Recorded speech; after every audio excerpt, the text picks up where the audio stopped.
My name is Lee Banville, and I'm Assistant Professor of Journalism at the School of Journalism. I focus in digital and multimedia reporting, as well as political reporting and straight-up print reporting. Today is Charter Day for 2013, actually the 120th anniversary of the founding of the University of Montana. So I will be talking about Facebook and social media and sort of making our students smarter consumers and also participants in that media.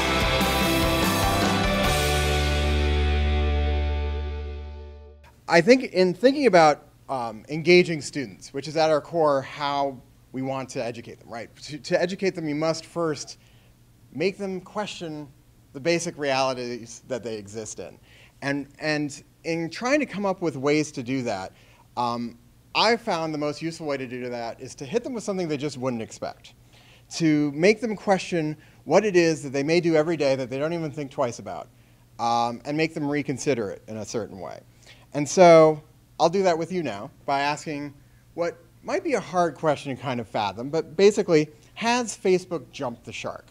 I was going to call my entire lecture this, and I realized that the Celebrate Academics people would probably be like, you're insane. But of course, for those of you who don't know the reference, jumping the shark refers to a 1977 episode of Happy Days, in which the platonic vision of cool, Fonzie, loses his motorcycle and apparently his pants, dons water skis, and jumps over a shark tank. About the time Henry Winkler landed back in the water, jumping the shark had entered the lexicon as that moment when a good idea goes bad, or that moment when a TV show perhaps should be canceled. So in thinking about Facebook, how could I posit something like this? How could Facebook be in trouble? They have 1 billion users. Billion. They have had 1.13 trillion likes. Likes. 1.13 trillion. 140 billion people are connected. So an average person has 140 friends on Facebook. How could this place be in trouble? And so to get a student to think about that, they have to realize that this is the world we live in now. This is the digital new frontier. And it is not just, well, I guess I started early in the internet. And the internet was supposed to be this great democratizer, right? Everybody could publish, businesses would be all changed, and the power was decentralized. And what's happened is this is the internet of today. The internet of today is giant companies, about 4 of them. Really, you could add it maybe about 10, but really 4 that are really driving who accesses information. And when I say information, I mean that in the broadest sense. I'm not just talking about how you find out that your friend's child is totally adorable, or your other friend might have a drinking problem and is too public about it.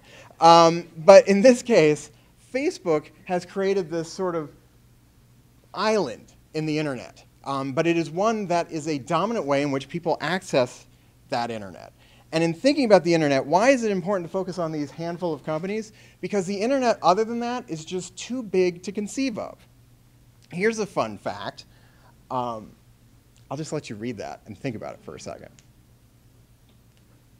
So this is from the chairman of Google, and he points out that essentially all of human publication from the dawn of time until 2003 is being created every 2 days. The internet is exploding, right? It's not growing, it's erupting.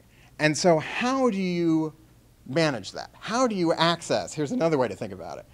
How do you navigate this world, right? Just look at some of these numbers. This is every minute of every day on the internet. It's mind-boggling. I mean, just let's pick out a couple. I love the fact, because it's really hard to wrap your head around, that every minute, 48 hours of video is uploaded to YouTube. How does that even work? But it's true that 2 million people search Google for something. And so because of the sheer size and enormity of the internet, we need ways to access it. And that's why something like a Facebook or a Google becomes incredibly important. Here's another way of thinking, again, the same idea. 370,000 minutes of Skype calls happening every minute. Again, hard to kind of conceive, but it's happening, and it's happening at such a rate that we all need a way to organize it. So what we find is a desperate attempt to create a space so people can kind of wrap their heads around this. And Facebook is one, and Google is one, and iTunes is another, and Amazon is another. And so we need to think about these places because they are the ones who are shaping what we see of the world. And they are interesting organizations because they have this very interesting business model most of the time, right? How much is it to run your Facebook site? It's free. What does Google give you? Well, it gives you free email, free document storage, free video serving, free photos, free maps, lots of free stuff. Which brings me to this more disturbing point, which always creeps the students out.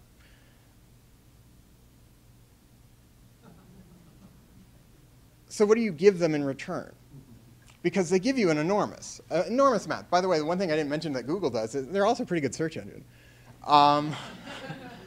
But all of these things, you are giving these organizations information about you, who you are, what you are interested in.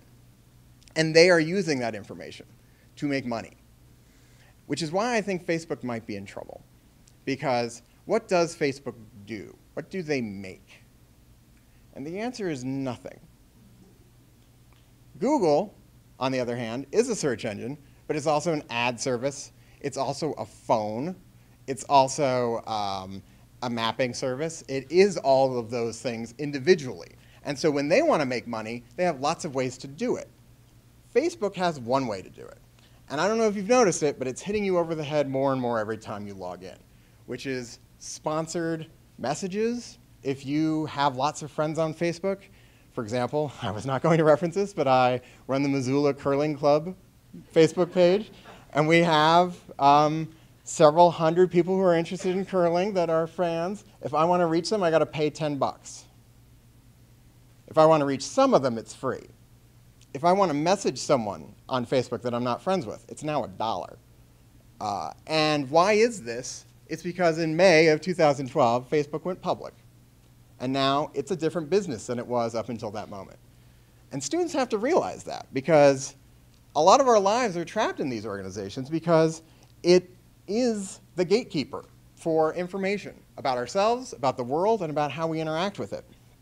And so understanding that Facebook now is a business that needs to turn a bigger profit next year than they did this year. And they need to turn a bigger profit the year after that than the year they did than either the previous 2 years. Its interests have shifted, and it will change because of that. Similarly, Google did the same thing. Google continues to sort of focus more and more on advertising, and now on mobile phones. And so every time we make a decision, did you buy an Android or did you buy an iPhone? You're picking a side in this sort of epic struggle between these giant companies to control this space. And so, another creepy Eric Schmidt quote. He's great at these. This is where we're headed. These organizations are trying to not only understand and not only create a space that allows you to interact with the internet, but to create an internet that is tailored to you. And both Facebook and Google are built on this. Apple also, but they also make stuff. And that question of what do these companies make will determine a lot of who controls this space in the future. But why does this matter with teaching? I mean, it's all interesting. And the reason why I think it matters for teaching is these are huge decisions that students make, that we all make every day. Every time that box pops up and it says, do you accept these terms of use? You are making a huge decision. And we don't think about it. We all say, okay, and then it's like, would you like us to email those to you? And you're like, no. Because I'm not going to read them if you email it. And so what we need to realize is who controls these spaces are the same questions as we used to have about how good are our teachers, or how good are the editors of our local newspaper, or how good is the library in our community. Because this is all of that now. And the companies that control this will be making decisions for all of us and shaping what we all experience in this enormous volume of information that's the internet. And once you get a student to realize that, first they freak out, then they get panicky, and then they want to know more. And it's that moment when they want to know what is going on that's at least I found to be the teaching moment that drives so much of what creates sort of student engagement. And so with that, I will just say next time that box pops up and Instagram says it's updated its terms of use, or you ask if you're okay downloading this new version of a software, think about it, because you're making a decision about this. And this will be making a lot of your decisions for you in the future. Thanks.